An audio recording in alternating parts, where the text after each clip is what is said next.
let's talk about the devil in the details, because the angel lurking over all of this is fundamentally we're protecting children from being exploited online. Okay, so, well, there are children and they are exploited online and they deserve protection, so that's all and good.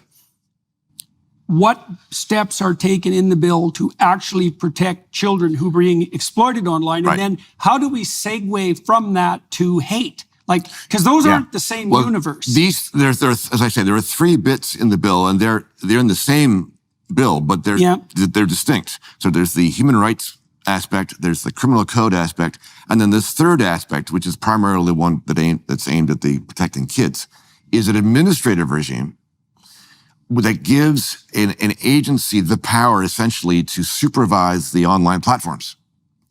But it also gives them the power to make the rules. So we don't even know what the rules are going to be. Basically, it just gives the whole control of the thing to a government agency, to the bureaucrats, to do as they think best. Right, in the so name they're of establishing an entirely new bureaucracy. Exactly, yes. With an unspecified range of power, with a non-specific purview that purports to protect children from online exploitation, but has the possibility of turning into a policing state for the internet per se. And this is often how the administrative state works, right? So this agency will not be policing citizens themselves directly, but they'll be policing the online platforms, and the platforms will thereby censor the people who are using them. So we're not doing it. We're hands off. We're 2 steps removed situation, but in effect, it is the government pulling the strings of the. So to what degree do you think that even the setup of that new administrative bureaucracy, which has very extensive powers and very poorly defined powers, as far as I could tell when I read the bill, yes, how much of that do you think is actually devoted genuinely? I know this is a judgment call, obviously, but you have to infer that from the legislation. Right. If the legislation was honest and well written, it would very specifically target the target of its purported reason for existence. Yes, yes, right. Yes. If it was designed, for example, to produce a more general regime for online policing, to me that's what it looks like. And if so, is that a consequence of poor legislative design? Is it a consequence of intent? Like, what do you think's going on there? Well, what's going on there is what's been going on inside our law with respect to empowering the administrative state for a long, long time, right? So standard legislation now, at either the federal or provincial level, is authorizing legislation, meaning you pass a bill about a certain subject, and it might contain some rules in it, but it also contains the authority, the delegation of authority to the bureaucrats, to an agency of some kind, to the minister, or to whoever, to a Human Rights Commission, to make policies or guidelines or regulations about certain things. And you can't tell by reading the statute what the rules are.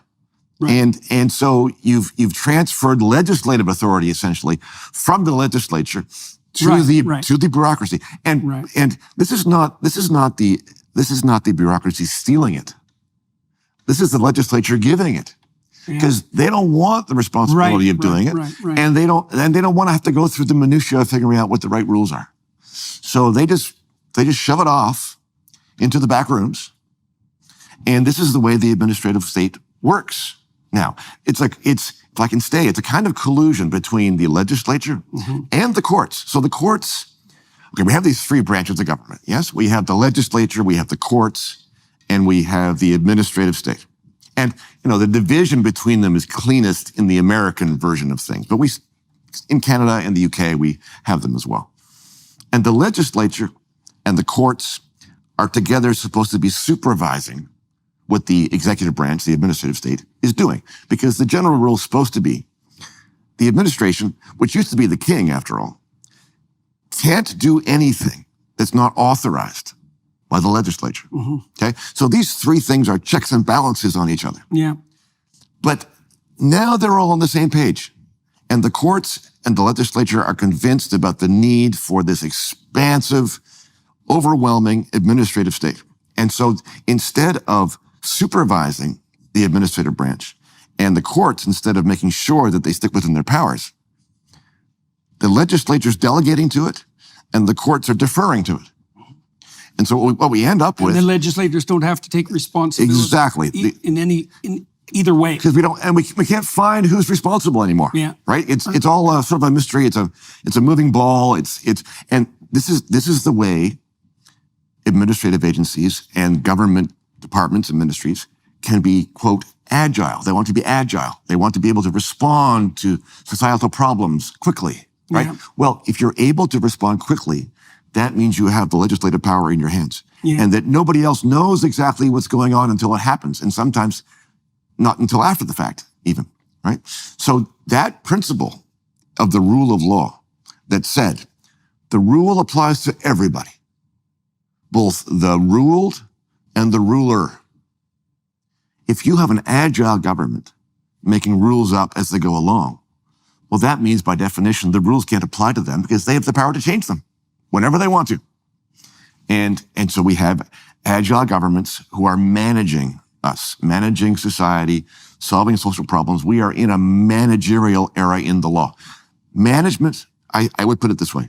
Management, the ethos of managerialism has supplanted the rule of law as the basic idea. Instead of the rule of law, we have rule by law now, which means that the law is nothing more than a tool for the government to use to create